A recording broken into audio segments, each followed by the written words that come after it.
Welcome to learner B. I am Shivani Chauhan. Class 8 science का some natural phenomena का जो chapter है न्यू बुक का, उसका लास्ट पार्ट अब हम देख रहे हैं अर्थक्वेक्स। तो अर्थक्वेक को हिंदी में हम लोग बोलते हैं भूकंप।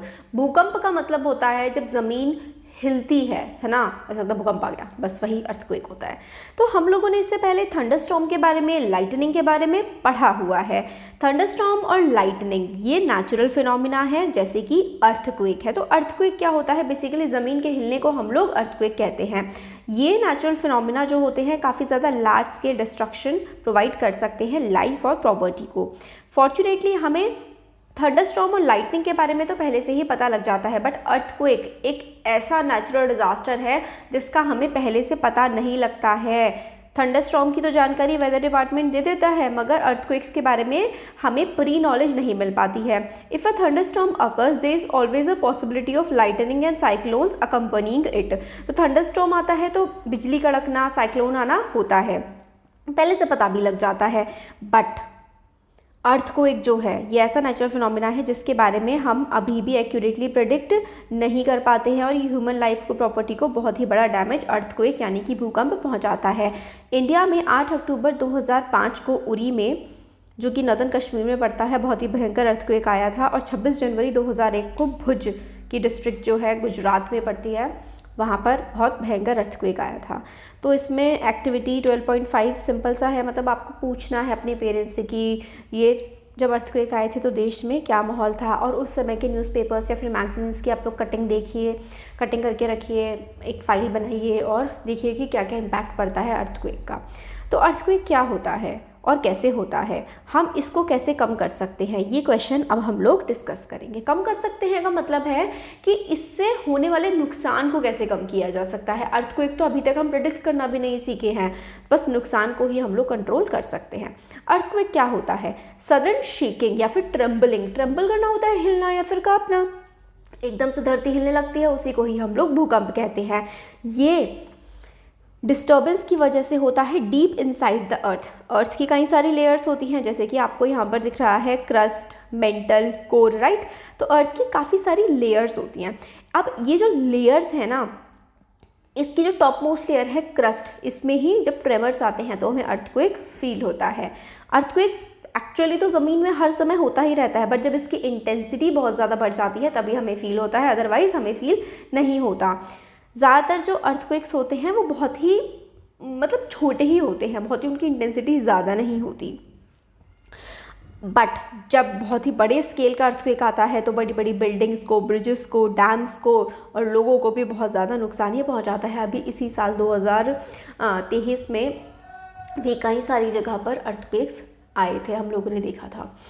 तो अर्थक्वेक फ्रीक्वेंट, मतलब इतना भी फ्रीक्वेंट नहीं है, बट आते तो रहते ही हैं। कई बार बहुत ही हल्के झटके लगते हैं, कई बार बहुत ही भयंकर होते हैं, जिससे बिल्डिंग्स तक गिर जाती हैं, बहुत तबाही मचती है। अर्थक्वेक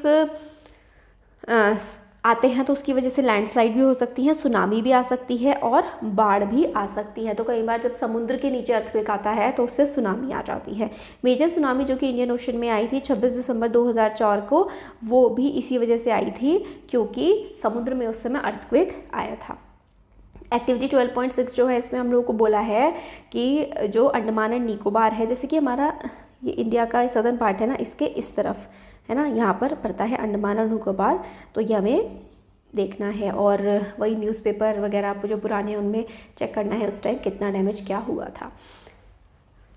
अब आपके एग्जाम में आ सकता है व्हाट इज़ अर्थक्वेक, और दूसरा आ सकता है what are the causes of earthquake. Earthquake आने के विभिन्न कारण क्या क्या होते हैं, तो ये भी आपके एग्जाम में पूछा जा सकता है, ठीक है। तो एंशिएंट टाइम में जो है लोगों को पता नहीं था अर्थक्वेक के बारे में, और बहुत सारी कहानियाँ भी हैं। जैसे कि बोजू की जो दादी माँ है, उन्होंने बताया था कि जो पूरी दुनिया है ना वो बैल के सींगों पर टिकी हुई है, और जब बैल हिलता है तो अर्थक्वेक आ जाता है। इस तरीके की मैथोलॉजिकल स्टोरीज़ पूरी दुनिया में आप लोगों को देखने को मिल जाएंगी, और ये मिथ्स ही तो है, कोई इनमें सच्चाई नहीं है, क्योंकि हमें पता है कि अर्थ को किसी ने टेक नहीं रखा है, वो तो रिवॉल्व कर रही है स्काई यूनिवर्स में।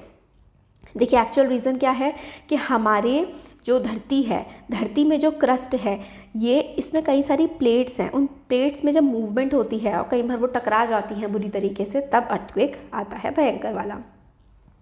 Now we know that tremors are caused by disturbance deep down the inside of the uppermost layer of the earth called the crust.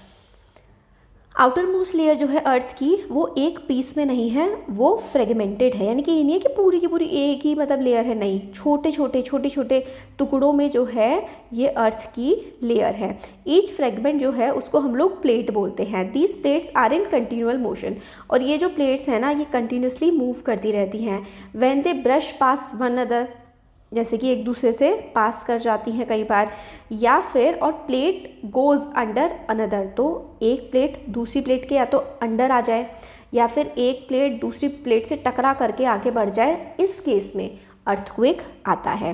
They cause disturbance in the earth crust. It is the disturbance that shows up as an earthquake on the surface of the earth. तो collide करने का मतलब होता है कि जो दो plates हैं वो आपस में टकरा गई हैं. ब्रशिंग पास्ट का मतलब होता है कि दो प्लेट्स हैं ये एक दूसरे से ऐसे करके साइड से खिसक के निकल गई हैं. If scientist know so much about earthquake, तो फिर वो प्रेडिक्ट क्यों नहीं कर पाते हैं, ऐसा जो सोच रहा है. अब आगे बताते हैं कि हमें कॉज तो पता लग गया है, मगर हम फिर भी अभी भी प्रेडिक्ट नहीं कर पा रहे हैं कि अगला अर्थक्वेक कहाँ पर आएगा और कैसे आएगा. ये इम्पॉर्टेंट है, आप लोगों से MCQ में पूछा जा सकता है या फिर आपसे वन वर्ड में पूछा जा सकता है कि क्या हम लोग अर्थक्वेक को प्रेडिक्ट कर सकते हैं कि कब आने वाला है. तो नहीं, हम उसको प्रेडिक्ट नहीं कर सकते. Tremors on the earth can also be caused when a volcano erupts और a meteor hits the earth. तो अगर वोल्केनो इरप्ट कर जाए, ठीक है, वोल्केनो इरप्ट कर जाए, यानी कि जैसे सपोज करो ये वोल्केनो है, ये फट जाए, तो भी अर्थ में ट्रेमर्स आ सकते हैं, यानी कि अर्थ में कपकपी आ सकती है. या फिर अंडरग्राउंड न्यूक्लियर एक्सप्लोजन हो जाए, उसकी वजह से भी अर्थक्वेक आ सकता है. बट जो है अर्थक्वेक ज़्यादातर जो ज़मीन पर हमें देखने के लिए मिलते हैं वो प्लेट्स की मूवमेंट्स की वजह से ही होते हैं. तो आप लोगों से वेरियस रीज़न पूछे जा सकते हैं. प्लेट मूवमेंट भी होता है, वोल्केनो के फटने से भी होता है ना. तो ये अलग अलग रीजंस हैं जो हम लोग को याद रखने हैं. Next, since earthquake are caused by movement of plates, the boundaries of plates are the weak zones where earthquake are most likely to occur. ये भी बहुत इंपॉर्टेंट है, आप लोगों से क्वेश्चन आ सकता है कि भाई where earthquakes are more likely to occur. तो जो वीक जोन्स होते हैं ना वहाँ पर अर्थक्वेक ज़्यादा मतलब चांसेस है आएंगे. वीक जोन्स को हम लोग सीस्मिक या फिर फॉल्ट जोन भी कहते हैं. तो आपसे ये भी क्वेश्चन आ सकता है कि वीक जोन्स को क्या बोलते हैं, सिस्मिक जोन्स या फिर फॉल्ट जोन्स. इंडिया में ज़्यादातर जो, ये भी इंपॉर्टेंट है कि इंडिया में कहाँ कहाँ पर सबसे ज़्यादा चांसेस है, तो कश्मीर और western central Himalayas, north east, Rann of Kutch, Rajasthan और इंडो गंगेटिक प्लेन और साउथ इंडिया के भी थोड़े बहुत पार्ट्स जो हैं वहाँ पर अर्थक्वेक आने के चांसेस हैं. Movement of Indian earth plate. तो ये देखो, ये जो इंडियन प्लेट है ना, ये हिमालय इस तरीके से इंडिया हल्का हल्का ऊपर की तरफ, ये वाला जो इंडियन प्लेट है ये ऊपर की तरफ मूव कर रही है, हिमालयाज़ को पुश कर रही है. तो इसी की वजह से जो पहाड़ी इलाके हैं वहाँ पे अर्थक्वेक्स काफ़ी आते हैं.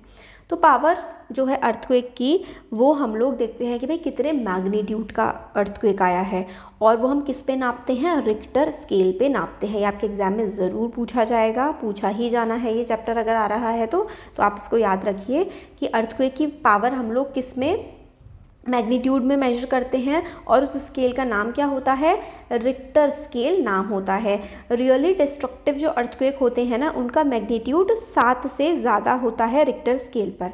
तो 7 और मोर, अगर इससे ज़्यादा रिक्टर स्केल पर आपको रीडिंग दिख रही है ना, तो इसका मतलब है कि वो अर्थक्वेक काफ़ी ज़्यादा डिवास्टेटिंग है.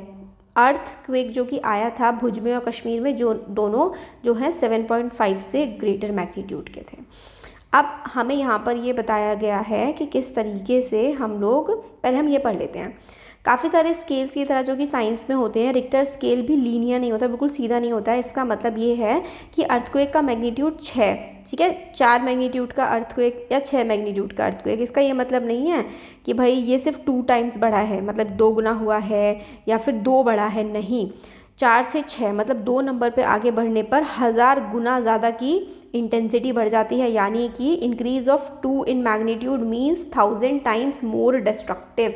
अगर 4 रिक्टर स्केल पे आया है मैग्नीट्यूड या फिर 6 आया है और 6 से ऊपर 8 आया है, 6 आया है रिक्टर स्केल पे मैग्नीट्यूड, कोई प्रॉब्लम नहीं है. अगर 8 आ गया तो वो डिवास्टेटिंग अर्थक्वेक होता है, सब कुछ तबाह कर देता है.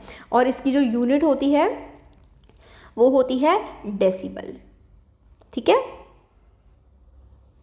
तो इसमें हम लोगों को रिक्टर स्केल याद रखना है कि ये लीनियर नहीं होता है। ये भी क्वेश्चन आ सकता है कि क्या रिक्टर स्केल लीनियर होता है, तो नहीं, रिक्टर स्केल लीनियर नहीं होता है। इसका मैग्नीट्यूड 2 मैग्नीट्यूड बढ़ता है तो 1000 टाइम्स तक डिस्ट्रक्टिव एनर्जी ज़्यादा बढ़ जाती है।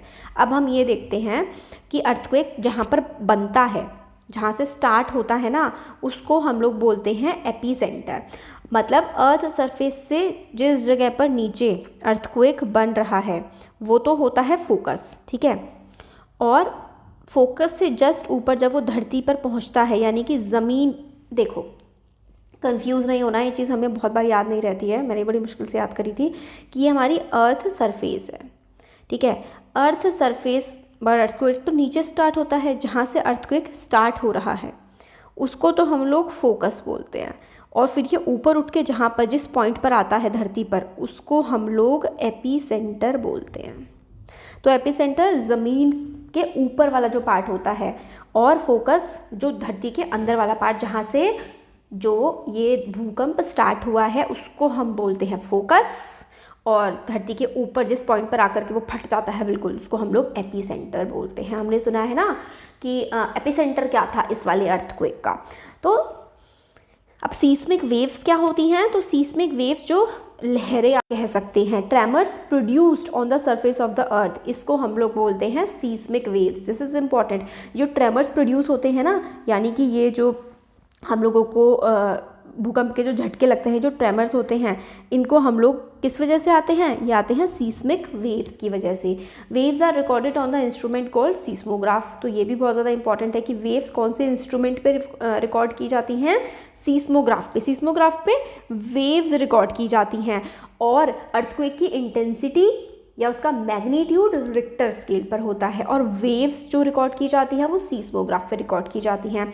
अब इंस्ट्रूमेंट ऐसा होता है, instrument is simply a vibrating rod और a pendulum which start vibrating when tremors occur. तो जब हलचल होती है तो ये वाइब्रेट करना स्टार्ट कर देता है। Pen is attached to the vibrating system. Pen records the seismic waves on a paper which moves under it.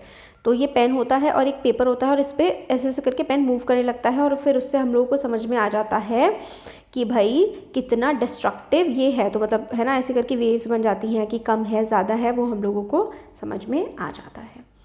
तो ये टिपिकल सीस्मोग्राफ रिकॉर्ड है। तो सीस्मोग्राफ क्या होता है, सीस्मोग्राफ जो सिस्मिक वेव्स आती है ना उसको मेजर करने का, रिकॉर्ड करने का इंस्ट्रूमेंट होता है। सीस्मिक वेव्स आई तो उसको जो रिकॉर्डिंग हो रही है उसकी, वो सीस्मोग्राफ में होती है। अब अर्थक्वेक से आप बच कैसे सकते हैं, बहुत इंपॉर्टेंट है। पहले से तो जानकारी मिलती नहीं है, जैसे अर्थक्वेक आता है ना उसी टाइम पर हम लोग को समझ में आता है कि जी लो आ गया। ठीक है, तो बचने की क्या कर सकते हैं हम लोग। अर्थक्वेक प्रेडिक्ट तो हो नहीं सकता, इसलिए हाईली डिस्ट्रक्टिव होता है, तो हम लोगों को नेसेसरी प्रिकॉशन लेने की ज़रूरत होती है। तो जो लोग सीस्मिक जोन्स में रह रहे हैं, मतलब ऐसे इलाकों में रह रहे हैं जहाँ पर अर्थक्वेक आने की बहुत ज़्यादा अधिक संभावनाएं हैं, तो उन लोगों को हमेशा प्रिपेयर रहना चाहिए। फर्स्ट ऑफ ऑल बिल्डिंग्स जो हैं सीस्मिक जोन्स में, उनको ऐसे डिज़ाइन करना चाहिए कि वो मेजर ट्रेमर्स को सह सकें।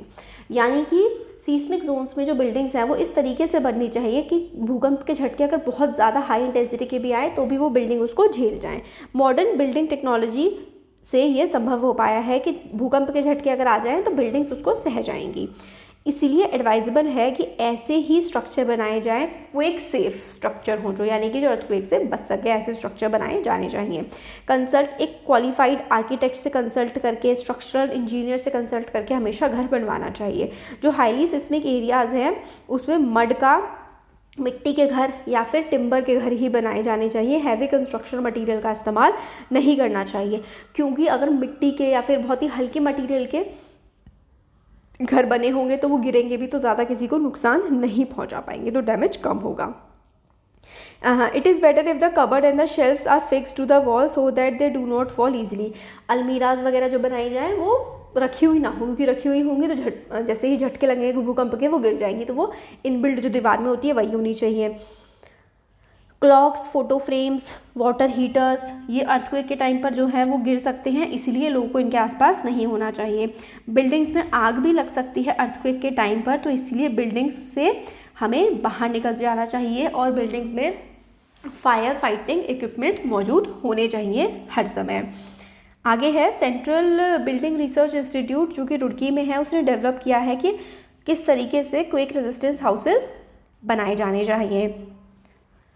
तो या फिर आप खुद को किस तरीके से प्रोटेक्ट करें अगर अर्थक्वेक आ जाए और अगर आप अपने घर में हैं तो take shelter under a table and stay there till the shaking stops. तो टेबल के नीचे घुस जाओ, पर टेबल भी पक्की होनी चाहिए कि उसके ऊपर कुछ ना गिरे और आपके ऊपर ना गिर जाए।